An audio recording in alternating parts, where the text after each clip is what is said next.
जय हिंद दोस्तों। नमस्कार। देहरादून स्टडी पॉइंट में आप सभी का स्वागत है। तो इस वीडियो में दोस्तों जनरल साइंस के टॉप 100 क्वेश्चन हम डिस्कस करेंगे। यह वह क्वेश्चन होंगे जो पिछले एग्जाम में दोस्तों कई बार रिपीटेड हो चुके हैं और आने की संभावना दोस्तों हर एग्जाम में यहां से बहुत ज्यादा होती है। तो टॉप 100 क्वेश्चन इस वीडियो में हम डिस्कस करते हैं। देखिए दोस्तों, पहला क्वेश्चन है, मानव शरीर में पाए जाने वाली जो सबसे बड़ी ग्रंथि है वह कौन सी है? तो देखिए दोस्तों, यहां पर सही आंसर है जैसे कि यकृत। यह बिल्कुल सही है। मानव शरीर में पाई जाने वाली जो सबसे बड़ी ग्रंथि है वो लीवर है यानी यकृत है। क्वेश्चन नंबर 2 है, पूछा है आरबीसी व डब्ल्यूबीसी का जो निर्माण होता है ये कहां पर होता है? तो देखिए दोस्तों, इसका निर्माण अस्थि मज्जा में होता है, बोन मैरो में होता है। क्वेश्चन 3 है, पूछा है सबसे छोटी जो कोशिकांग है, कोशिका का जो सबसे छोटा अंग है वह कौन सा है? तो देखिए दोस्तों, यह है राइबोसोम। क्वेश्चन 3 का राइट आंसर राइबोसोम है। क्वेश्चन नंबर 4 है, आरएनए का जो प्रमुख कार्य होता है वह क्या होता है? तो देखिए दोस्तों, इसका जो प्रमुख कार्य होता है वह होता है प्रोटीन संश्लेषण में सहायता करना। चलते हैं अगले क्वेश्चन पे। क्वेश्चन 5, 6, 7 और 8 डिस्कस करते हैं। देखिए, शरीर की जो सबसे छोटी हड्डी है वो कौन सी है? तो देखिए दोस्तों, कई एग्जाम में प्रश्न आ चुका है और सरल प्रश्न भी है। स्टेपिज होती है जो कान की हड्डी होती है, और सबसे बड़ी की जब हम बात करते हैं तो फीमर होती है जो जांग की होती है।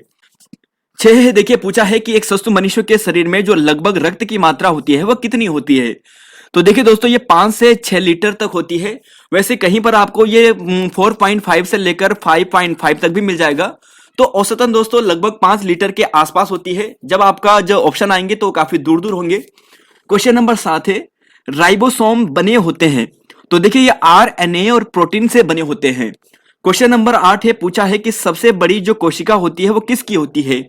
तो देखिए दोस्तों, जो शुतुरमुर्ग होता है, जो सबसे बड़ा पक्षी होता है और सबसे तेज दौड़ने वाला जो पक्षी होता है, उसकी जो अंडा होता है उसकी सबसे बड़ी कोशिका होती है। क्वेश्चन नंबर 9 है, सबसे छोटी कोशिका होती है। तो देखिए दोस्तों, सबसे छोटी कोशिका जो है वो है माइकोप्लाज्मा गैलीसेप्टिकमा। तो क्वेश्चन नंबर 9 का राइट आंसर आप देख रहे होंगे। क्वेश्चन 10 है, 11 है, 12 है और 15 तक है। देखिए, केंद्रक के जो गुणसूत्र हैं बने होते हैं किस चीज से? तो देखिए दोस्तों, ये बने होते हैं डीएनए व प्रोटीन से मिलकर बने होते हैं। तो डीएनए व प्रोटीन से मिलकर केंद्रक के जो गुणसूत्र है वो बने होते हैं। अब है अगला है कि डीएनए और आरएनए बनाने की दोस्तों जो विधि होती है या बनने की जो विधि होती है वो कौन सी होती है, उसे क्या कहते हैं? तो उसे कहते हैं ट्रांसक्रिप्शन। ध्यान रखिएगा, जो डीएनए और आरएनए बनने की जो विधि होती है उसे ट्रांसक्रिप्शन कहते हैं, या बनाने की विधि ट्रांसक्रिप्शन कहते हैं। क्वेश्चन नंबर 12 है, कान पर ध्वनि का जो प्रभाव होता है वो लगभग कितने समय तक रहता है? तो देखिए दोस्तों, यह रहता है लगभग 1/10 सेकंड, या यूं कहें दोस्तों 0.1 सेकंड हम यहां पर इसे कह सकते हैं। क्वेश्चन नंबर है 13 है, पूछा गया है कि पारा जमता है।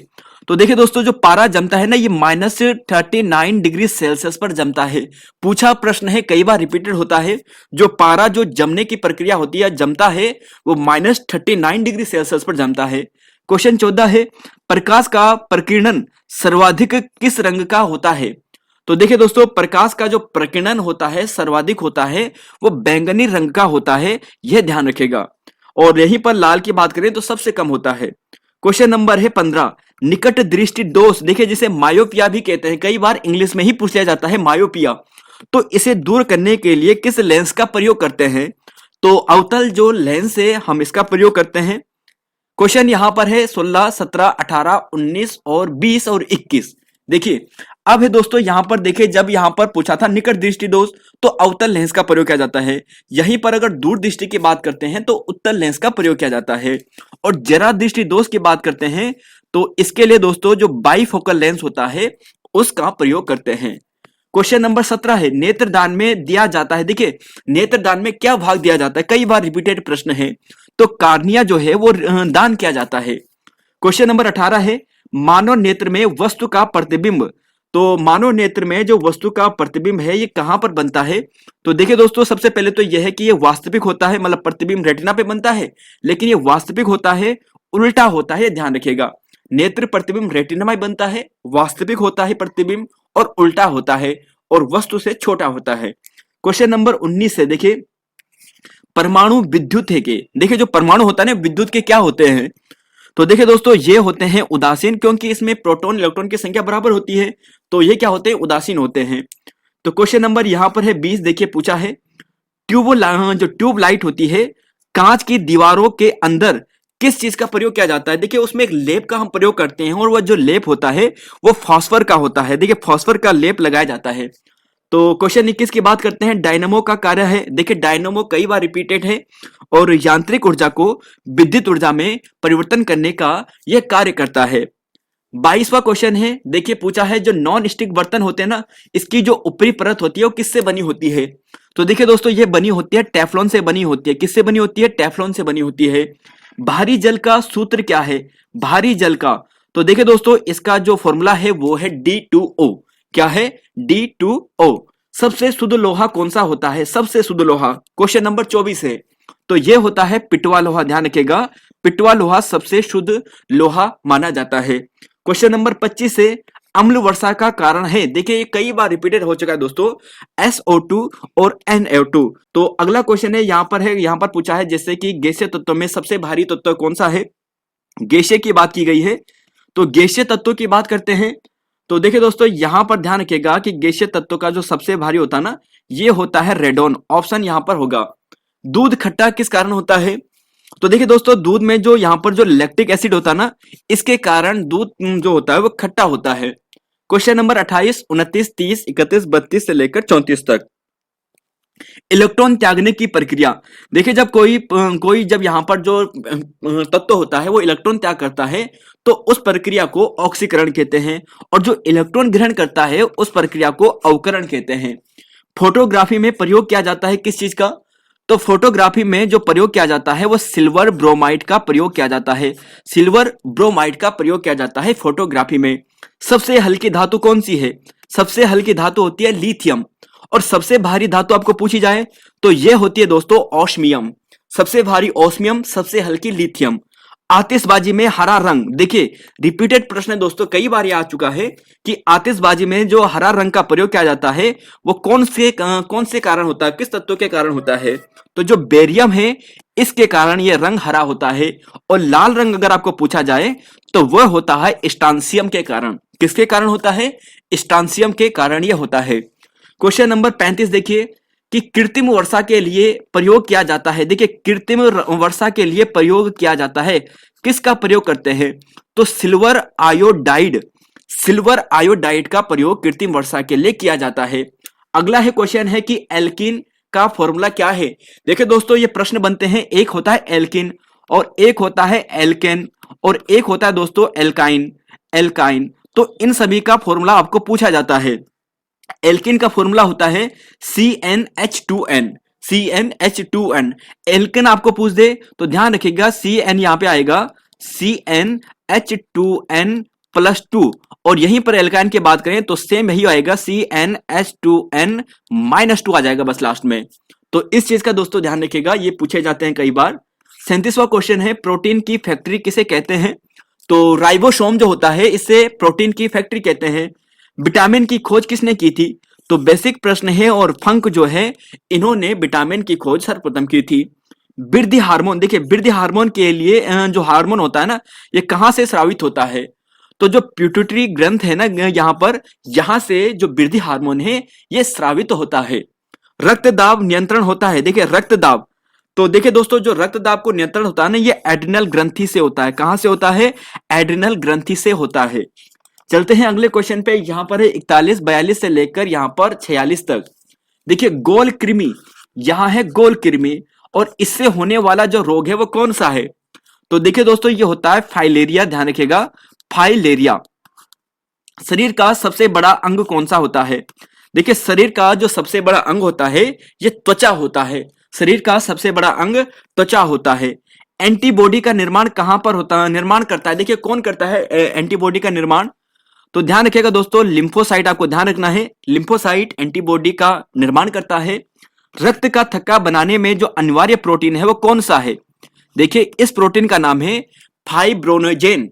ध्यान रखिएगा रक्त का थक्का बनाने में जो अनिवार्य प्रोटीन है यह है फाइब्रोनेजेन। उत्परिवर्तन का सिद्धांत ये किसने दिया था, 45वां क्वेश्चन है, उत्परिवर्तन का सिद्धांत किसने दिया था, तो देखिए दोस्तों, ये दिया था ह्यूगो डी ब्रिज ने दिया था। किसने दिया था? ह्यूगो डी ब्रिज ने ये सिद्धांत दिया था। मानव शरीर की सबसे छोटी ग्रंथि कौन सी होती है? तो देखिए दोस्तों, मानव शरीर की जो सबसे छोटी ग्रंथि होती है इसे कहते हैं पिट्यूटरी ग्रंथ। ध्यान रखिएगा, पिट्यूटरी ग्रंथ मानव शरीर की सबसे छोटी ग्रंथि होती है। चलते हैं अगले क्वेश्चन पे, क्वेश्चन नंबर 47 से लेकर 51 तक। देखिए डायनासोर क्या थे? देखिए दोस्तों, सबसे पहले ध्यान रखिएगा कि डायनासोर सरीसृप के अंतर्गत आते हैं और ये मेसोजोइक जो काल होता है ना उस समय के थे। तो मेसोजोइक सरीसृप। होम्योपैथी चिकित्सा के जनक किसे कहा जाता है? तो होम्योपैथी चिकित्सा के जो जनक है वो हैनीमन को कहते हैं। किसे कहते हैं?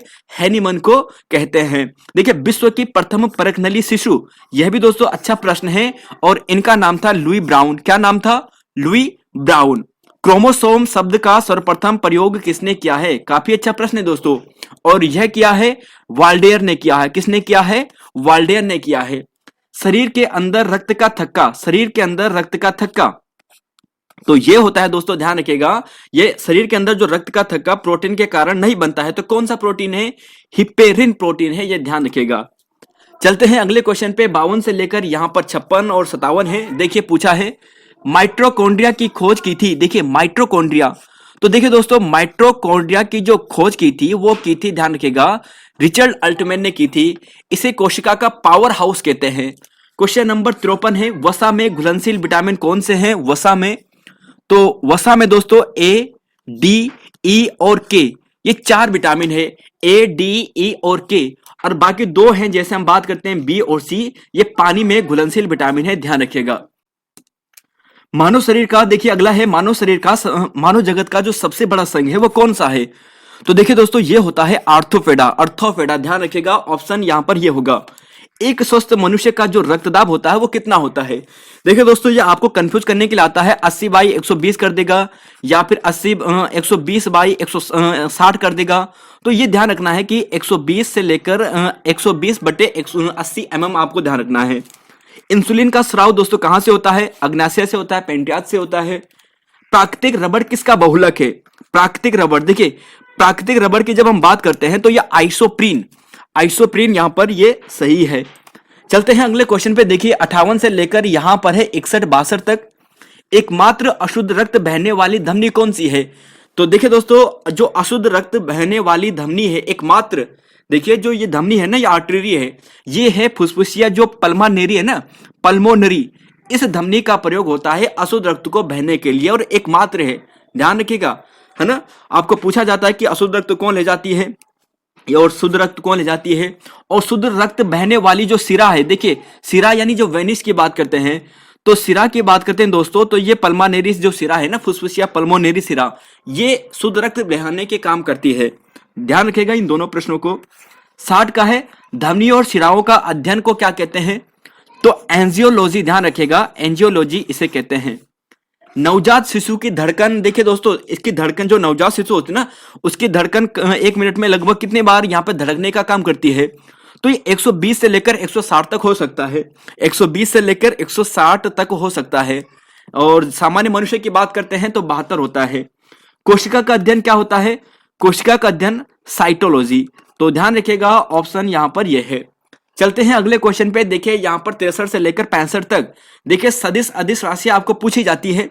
देखिए पहला है कि वे भौतिक राशियां जिनको व्यक्त करने में परिमाण के साथ साथ दिशा की भी आवश्यकता होती है, उन्हें सदिश राशि कहते हैं। और सदिश राशि के एग्जाम्पल आपको पूछे जाते हैं, विस्थापन, वेग, त्वरण, संवेग, आवेग, बल, बल आगुण। कई बार एग्जाम में आ चुका है कि बल आगुण कैसी राशि है? तो बल आगुण एक सदिश राशि है, ध्यान रखिएगा। वेग, विस्थापन और संवेग, त्वरण, ये सभी सदिश राशियां हैं। तो आप ऐसे कर सकते हैं वी वी वी, तो वेग विस्थापन बल, वी वी वी, तो वेग विस्थापन बल, और बल के साथ बल आघूर्ण भी आ जाएगा, और साथ में दोस्तों त्वरण और संवेग और आवेग भी जोड़ देना, ये सदिश राशियां हैं। क्वेश्चन नंबर 65 है, अदिश राशियां हैं। तो देखिए दोस्तों, अदिश राशि का मतलब जिनमें परिमाण तो होता है लेकिन दिशा नहीं होती है, आसक नहीं होती है, तो अदिश राशियां होती है। और यहां पर ऊर्जा, द्रव्यमान, घनत्व, तापमान, समय, चाल, आयतन, कोण और दूरी, ये क्या होती है? अदिश राशियां होती है। क्योंकि दोस्तों यहां पर हमें दिशा का ज्ञान नहीं होता है। चलते हैं अगले क्वेश्चन पे। क्वेश्चन नंबर यहां पर है 66 से लेकर यहां पर है 71 तक। देखिए पूछा है एक प्रकाश वर्ष का मान कितना होता है।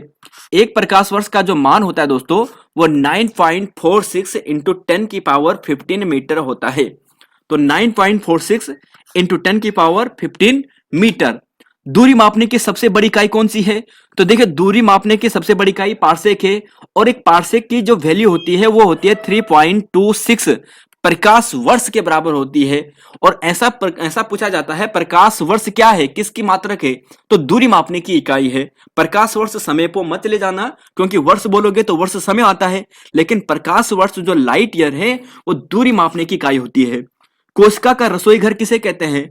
तो देखिए दोस्तों कोशिका का रसोई घर कहते हैं हरित लवक को, इंग्लिश में बोलते हैं क्लोरोप्लास्ट। तो क्लोरोप्लास्ट रसोई घर होता है, और ऊर्जा का घर जो हम कहते हैं वो कहते हैं माइटोकॉन्ड्रिया को, और रसोई घर यहां पर है कोशिका हरित लवक या क्लोरोप्लास्ट। कोशिका का पावर हाउस, देखिए पावर हाउस पूछा है, माइटोकॉन्ड्रिया होता है। और राइबोसोम की दोस्तों जो खोज की थी वो किसने की थी? तो पैलेट ने की थी, जॉर्ज पैलेट ने की थी। चलेंगे अगले क्वेश्चन पे, क्वेश्चन नंबर 72 से लेकर यहां पर है 76 तक 77 तक। देखिए माध्यम का ताप बढ़ने पर ध्वनि की चाल, ध्यान रखिएगा दोस्तों, ताप का ध्वनि पर प्रभाव पड़ता है, और ताप अगर बढ़ता है तो ध्वनि भी क्या होती है, ध्वनि की स्पीड भी गति बढ़ जाती है। क्वेश्चन नंबर 73 है एड्स से संबंधित जो संस्था है ना NARI, national AIDS research institute, ये कहां पर है? तो देखिए दोस्तों इसकी बात करें तो यह है पुणे में, ऑप्शन यहां पर यह है पुणे में। डेंगू बुखार कई बार रिपीट हो चुका है, और यह फैलता है मादा एडिस जो इजिप्टी मच्छर है उसके कारण। पोलियो से प्रभावित अंग दोस्तों कौन सा है? पोलियो से प्रभावित अंग, तो देखिए पोलियो से जो प्रभावित होने वाला अंग है ना, एक तो सबसे पहले जो यहां पर जो तंत्रिका तंत्र है, नर्वस सिस्टम है, इसे डिपेंड करता है या इसे नुकसान करता है, रीढ़ की हड्डी को नुकसान करता है। और ये ध्यान रखिएगा दोस्तों, पोलियो आपको पूछा जाए तो पोलियो यकृत को करता है। नेक्स्ट देखिए विटामिन की खोज किसने की थी? तो देखिए दोस्तों विटामिन की खोज ये हॉपकिंसन ने की थी। देखिए दोस्तों यहां पर दो टाइप से प्रश्न बनते हैं। एक तो आपने सुना होगा, फंक का नाम सुना होगा, तो कई बार आपने देखा होगा कि जो विटामिन की खोज की है कहीं पर फंक नाम आता है, कहीं पर हॉपकिंस नाम आता है। तो वैसे विटामिन की बात करें दोस्तों तो इन दोनों का नाम ही यहां पर आता है विटामिन की खोज में।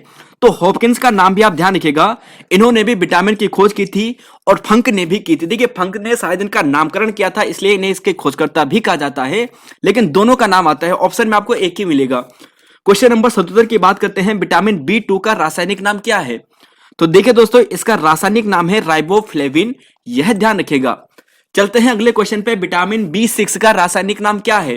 देखिए B6 का रासायनिक नाम जो है वो है पायरोडॉक्सिन, ध्यान रखिएगा पायरोडॉक्सिन है, और इसकी कमी से एनीमिया रोग या अरक्तता जिसे कहते हैं वह होता है। 79 है प्रतिचुंबकीय पदार्थ। देखिए क्या होते हैं प्रतिचुंबकीय पदार्थ, कि चुंबकीय क्षेत्र के विपरीत दिशा में चुंबकित होने लगते हैं। इनका एग्जाम्पल है दोस्तों जस्ता, बिस्मिथ, तांबा, चांदी, सोना, हीरा, नमक और जल।